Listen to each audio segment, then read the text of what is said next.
السلام علیکم فرینڈز، خوش آمدید کہتے ہیں آپ کو اپنے یوٹیوب چینل پر۔ میں ہوں آپ کا ہوسٹ احسان علی اور آپ دیکھ رہے ہیں سعودیہ.com۔ فرینڈز، سعودی عرب کی ایک نئی اپڈیٹ کے ساتھ میں حاضر ہوا ہوں۔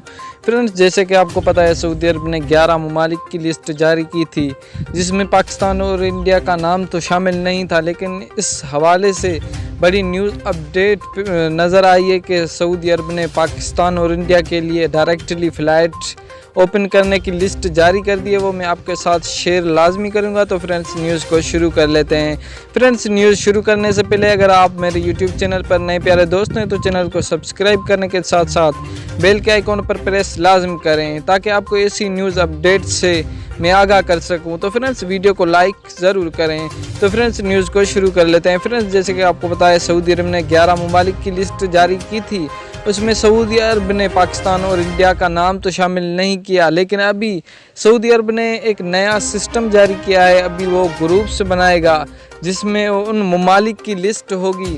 یہ پہلا گروپ تھا جس میں پاکستان کا نام تو شامل نہیں تھا، لیکن سعودی عرب اسی ہفتے میں دوسرا گروپ شائع کرے گی، اس میں انشاءاللہ پاکستان کا نام ضرور ہوگا، لیکن اس نے یہ بتایا ہے کہ ہم اسی کے لیے لسٹ میں نام جاری کریں گے جس ممالک میں کورونا وبا کے کیسز کم ہوں گے اور وہاں ویکسین کا زیادہ استعمال ہوگا، جس کو ہم نے اپروو کر دیا ہے، جس وجہ سے وہ سعودی عرب آ سکتے ہیں جنہوں نے وہ ویکسین لگائی ہوئی ہے۔ فرینڈز، سعودی عرب نے یہ شرائط بتائے ہیں کہ یہ ویکسین جن ممالک میں زیادہ استعمال ہوتی ہے جو سعودی عرب نے اپروو کر دی ہے، وہیں اگر ان کے کیسز کم ہیں تو وہیں سعودی عرب پہنچ سکتے ہیں اب آسانی۔ اور فلائٹس، انٹرنیشنل فلائٹس کے حوالے سے ابھی کنفرم خبر نہیں آئی، لیکن یہ کنفرم ہو گیا ہے کہ اسی ہفتے میں سعودی عرب دوسرا گروپ لسٹ جاری کرے گی جس میں انشاءاللہ دعا کیجیے پاکستان کا نام بھی شامل ہو۔